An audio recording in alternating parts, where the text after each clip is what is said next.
Assalamualaikum warahmatullahi wabarakatuh. Bismillahirrahmanirrahim. Alhamdulillahirabbil alamin wassalatu wassalamu ala asrafil anbiya wal mursalin sayyidina maulana Muhammad wa ala alihi washabihi ajmain. Allahumma shalli ala sayyidina Muhammadin al-Fatih lima uglika wal khatimi lima sabaqa nasiril haqi bil haqi wal hadi ila siratikal mustaqim wa ala alihi haqqa qadrihi wa miqdarihil azim. Amma alhamdulillah, puji syukur kita tujukan kehadirat Allah Subhanahu wa taala. Allahumma sholli ala sayyidina Muhammad wa ala ali Muhammad. Selawat dan salam kita tujukan kepada junjungan kita Rasulullah sallallahu alaihi wasallam dan kepada seluruh zuriat beliau, kerabat beliau dan orang-orang yang mengikuti beliau hingga hari yaumil kiamah nanti. Malam hari ini alhamdulillah kita kembali membuat satu video yang membicarakan tentang sekitar masalah ilmu tasawuf. Di dalam tarekat para aulia Allah Ta'ala atau yang juga disebut dengan tarekat sufi itu berbeda-beda. Namun berbeda-bedanya di dalam tarekat ini itu memiliki satu tujuan yang sama, yakni ingin mencapai makrifat kepada Allah Subhanahu wa taala. Dan kenapa berbeda-beda? Karena berbeda-bedanya orang yang menjalani daripada tarekat itu. Ada tarekat Samaniyah, ada tarekat Naqsabandiyah, ada tarekat Saziliyah, ada tarekat Halwatiyah dan macam-macam tarekat-tarekat yang ada. Dan bermacam-macam perbedaan-perbedaan amaliyah-amaliyahnya, perbedaan didikan-didikannya, perbedaan dari berbagai sisi. Namun semua itu adalah satu sumber, yakni daripada Rasulullah sallallahu alaihi wasallam. Orang yang mengambil tarekat dan mengamalkan satu tarekat memiliki suatu keuntungan tersendiri. Karena apa? Karena tarekat itu melazimkan ibadah kepada Allah, melazimkan di dalam syariatnya Rasulullah, melazimkan di dalam sifat kehambaan. Jadi di dalam tarekat itu ada beberapa unsur seperti unsur keilmuan, unsur amaliyah, unsur adab, dan juga ada tarbiyah atau bimbingan daripada guru. Nah, inilah yang menguntungkan bagi seseorang dalam menjalankan tarekat, lebih menguntungkan daripada menempuh jalan yang lain. Misalnya kita menempuh jalan suhud, tauhidul af'al, tauhidul asma, tauhidul sifat, tauhidul zat.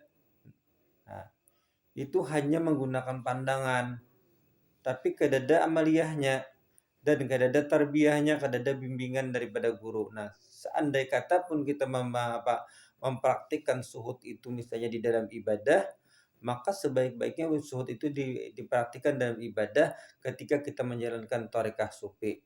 Misalnya kita memiliki suhud lalu kita menggunakan suhud dalam ibadah syariat. Nah, itu ada maksimal nilainya.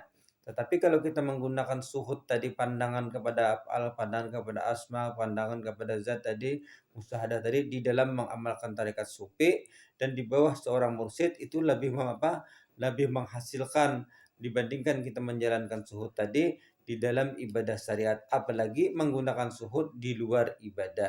Itu sangatlah tidak menguntungkan. Lebih menguntungkan kita dengan tarekat ini.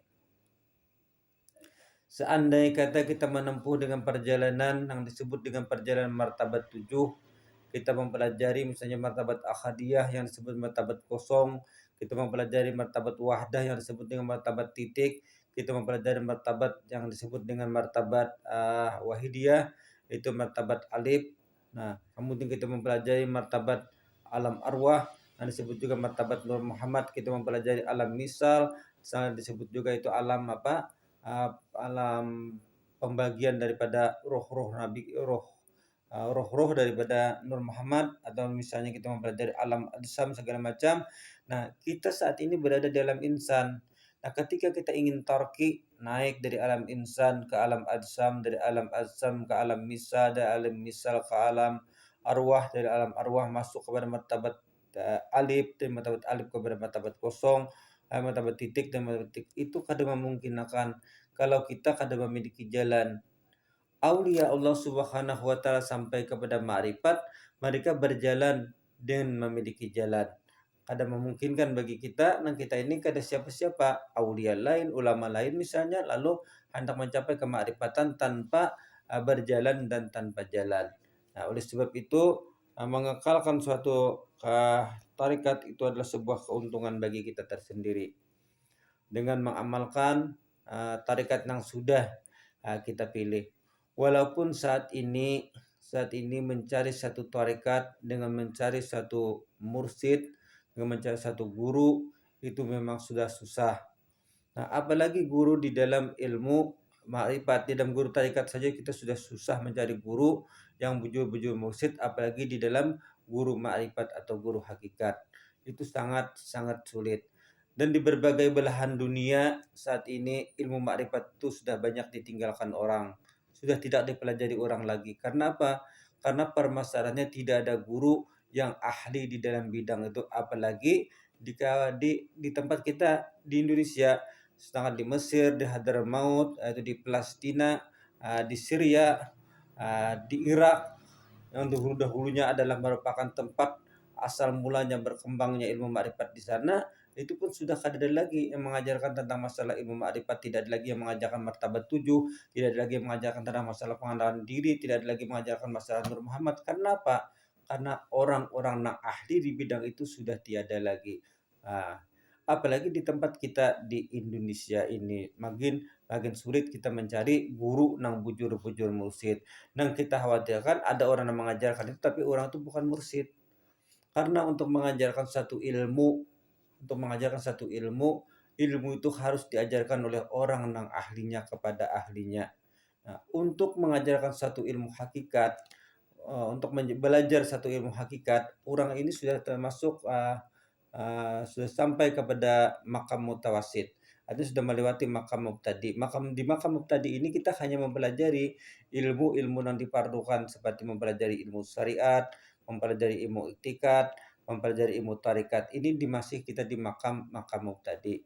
Nah, kalau sudah melewati makam tadi, orang sudah maksudnya matang, sudah syariatnya, matang iktikadnya, sudah matang tarikatnya. Nah, ini sudah mutawasid. Barulah orang itu bisa mencari seorang guru untuk mempelajari ilmu hakikat dan ilmu makrifat.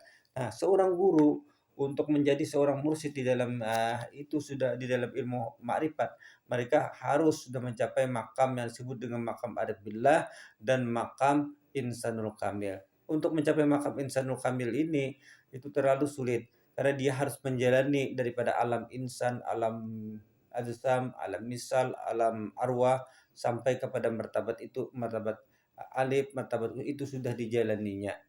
Nah, dan orang yang membuktinya berhasil menjalani perjalanan itu dengan perjalanan batin, maka dia akan terbuka hijab dan bisa yaqzah dengan Rasulullah. Nah, orang yang sudah bisa yaqzah dengan Rasulullah, bisa melihat Rasulullah di dalam waktu jaga, bisa berjumpa dengan Rasulullah dalam waktu jaga, sudah menerima amalan daripada Rasulullah dari waktu jaga, dan sudah mendapat izin dari Rasulullah di waktu jaga. Nah, inilah orang yang baru mursyid mengajarkan ilmu ma'rifat. Kalau orang itu belum mendapatkan izin daripada Rasulullah, tidak diperintahkan oleh Rasulullah, ia belajar misalnya ilmu ma'rifat tapi tidak berjumpa dengan Rasulullah dan tidak mendapat izin daripada Rasulullah untuk mengajar, itu belum dikatakan orang itu sebagai mursyid di dalam ilmu ma'rifat. Nah, orang yang seperti inilah yang berbahaya mengajarkan. Kenapa? Karena dia bukan seorang ahlinya.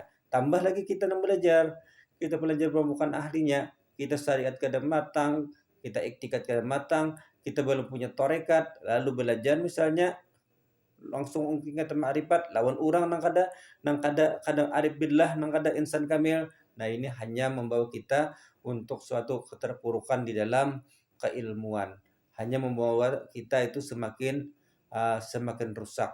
Kenapa? Karena ketidakpasan kita dengan ilmu tadi. Bukan salah ilmu, tapi ketidakpasan kita dalam belajar dan mengajar dan tidak pasnya kita dalam menjalankan ilmu itu. Maka semestinya kita mengajar dan kita belajar itu sesuai dengan porsi kita. Nah, kita di mana tempat kita mengajar, kita di mana tempat kita belajar, kita hendaklah mencerminkan diri kita sendiri itu agar bisa kita mengetahui status diri kita tuh di mana kita sepantasnya berada, agar kita tidak menempati yang bukan tempat kita. Sekiranya inilah yang bisa kami sampaikan dalam video kali ini. Mudah-mudahan Allah Subhanahu wa taala memberikan petunjuknya kepada kita. Mudah-mudahan Allah Subhanahu wa taala meridainya dan diberinya kita ini akan ilmu walau sedikit tapi berguna, apalagi banyak dan berguna itu lebih baik. Wabillahi taufiq wa hidayah. Assalamualaikum warahmatullahi wabarakatuh.